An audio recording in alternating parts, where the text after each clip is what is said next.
قال لا تخافا إنني معكما أسمع وأرى. النهاردة الفيديو هيكون عن الكيمياء. تسمع مين، تحل ايه، تذاكرها ازاي، كل الكلام ده. بس قبل ما نبدأ الفيديو ما تنساش انك تصلي على النبي، ولو ما شفتش الفيديو بتاع الفيزياء اللي قبل ده، تمام، او انت مش متابع معانا السلسلة من الاول فارجع شوفها تاني. تمام، صلي على النبي بقى ويلا بينا. اسمع مين في الكيمياء؟ هتقولي خالد صقر ولا عبد الجواد؟ بص، عندك مدرسين كتيرة جدا، بس انا ارجح لك لو انت مش عايز تشترك منصات دلوقتي وعايز تشترك على المراجعة على طول، يبقى تسمع عبد الله الحبشي، لانه منزل يعتبر المنهج كله على يوتيوب مجاني. تمام، فخلينا دلوقتي هنتكلم عن مستر عبد الله الحبشي. كويس جدا، شرحه حلو، وبصراحة يعني ربنا يجازيه خير على حوار ان هو منزل المنهج كله مجاني ده. تمام، فدلوقتي لو هنتكلم هتشوف مين؟ هتشوف بتاع ده مستر عبد الله الحبشي، او المراجعة بتاع نص الترم بتاع استاذ كريلس. اوكي، ده بالنسبة هسمع مين. طيب انا دلوقتي يا ستي مشترك منصة، اشترك مع مين فيهم؟ لو انت حد بيحب خالد صقر وبتفهم منه، انا بقولك اشترك معاه. انا كان الحاجة الاساسية اللي مخلياني بذاكر كيمياء ان انا بحب مستر خالد صقر. تمام، فلو انت مرتاح مع مستر خالد صقر خليك كمل معاه. لو انت مشترك منصة، انا بتكلم دلوقتي للناس اللي لسه ما بدأتش ومش عارفة تشترك مع مين وعايزه تتفرج على يوتيوب، لان قدرتهم الماديه ما تسمحش ان هم يشتركوا دلوقتي في منصات. فبقول لكم مستر عبد الله الحبشي ودكتور استاذ كريلس ده كويسين جدا. اوكي، ده بالنسبه هتسمع مين مجاني وهتسمع مين منصه. مستر عبد الجواد كويس، بس انا ما كنتش برتاح معاه بصراحه. يعني هو كويس وكل حاجه، بس وانا بحبه جدا والله، بس انا ما كنتش برتاح معاه. انا بتكلم على اللي انا عملته. طيب احل كتب ايه؟ الكتب اللي مطلوب منك تحلها يا الامتحان يا الوافي يا الاتنين مع بعض. بس بقى بلا تقولي ايزو بلا مش عارفه ايه. احلى كتابين للكيمياء الامتحان كتاب الوافي، والاتنين فيهم اسئله فعلا تحفه، وممكن تجي زي ما هي كده في الامتحان.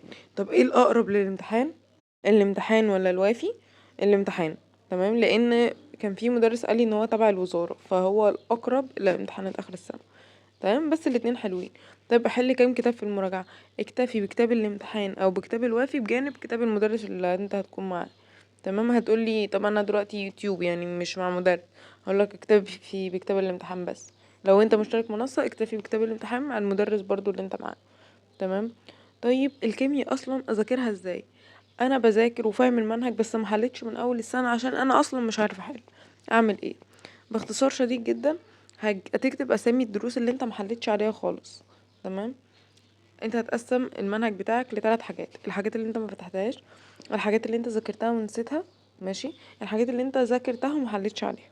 هنمسك دلوقتي الحاجات اللي انت ما فتحتهاش، دي هتشوف لها عادي الشرح بتاعها، سواء بقى عبد الله الحبشي، خالد صقر، ايا كان. تمام، بعد كده عندك الحاجات اللي انت ذاكرتها ونسيتها، دي مش هتشوف لها شرح، دي انت هتقرا بفهم كده، لو انت هتقرا قراءه سريعه وفهم وهتحل عليها كتير. تمام، طيب الحاجات اللي انت ذاكرتها وما حلتش عليها هتعمل برضو عليها نفس الكلام. طب احل ازاي برضو؟ انتي ما قلتليش. باختصار شديد جدا هتجيب الدروس اللي انت ما حلتش عليها دي، تمسك الدرس هتذاكره كويس جدا وهتروح تحل عليه. طب انا حليت كتير قوي غلط، اعمل ايه؟ هنتعلم بقى من غلطنا ده.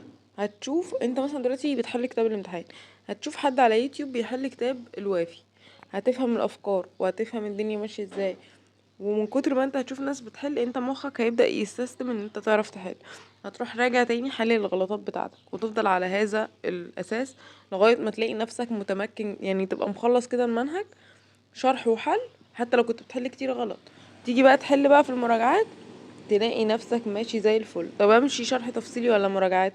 من هنا لغاية ما المراجعات ما تبدأ امشي الشرح عادي، اللي هو المراجعات اللي بتبقى على اليوتيوب، اللي هو مثلا مراجعة الفصل الاول كذا، فاهمني؟ انما بقى لما المراجعات تبدا، انا بقولك امشي مع المراجعات، والمدرسين نفسهم قالوا ان المراجعات هتكون كافيه ووافيه جدا لحد ما فتحش المنهج. تمام، وما تشغلش دماغك وتقول ان انا هفضل مريح لغايه المراجعات. تمام، لازم يبقى عندك على الاقل خلفيه عن المنهج.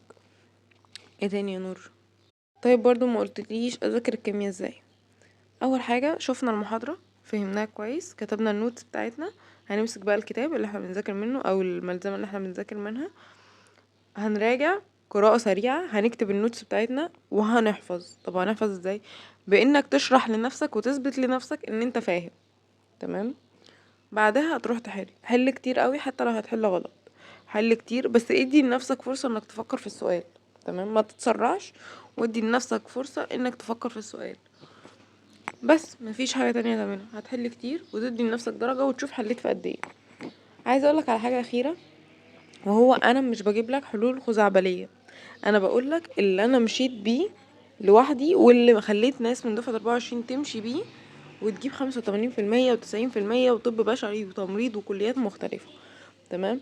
عشان هتلاقي ناس تانية على يوتيوب بقى يقولك هتعمل كذا وتخطط و14 ساعة ومش عارفة ايه. انا بقولك حاجة من الاخر زي الكبسولة كده، هتعمل 1 2 3 هتوصل ل1 2 3. تمام. عشان خاطر في ناس داخله تقولي انتي حلولك دي مش واقعيه، وانتي بتقولي اي كلام، وانتي عشان المشاهدات. جماعه والله العظيم ربنا عالم ان انا بعمل كل ده عشان اساعدكم مش عشان مشاهدات. تمام. وانا ما اجبرتش حد انه يتفرج، انا الفكره كلها ان انا بعمل ده كله عشان افيد حد، عشان انا لو مت الاقي ناس بتدعيلي بناء على الفيديوهات اللي هم استفادوا منها. تمام. وكفايه لغايه دلوقتي انه وانا عايشه في ناس بتدعيلي. وبس كده. ما تنسوش طبعا تدخلوا قناة التليجرام علشان خاطر بنزل عليها برضو كل جديد وكده، وجروب الواتس وكل الكلام ده. ولو احتجت اي مساعدة ابعتلي انستا وانا برد على كله. بس كده.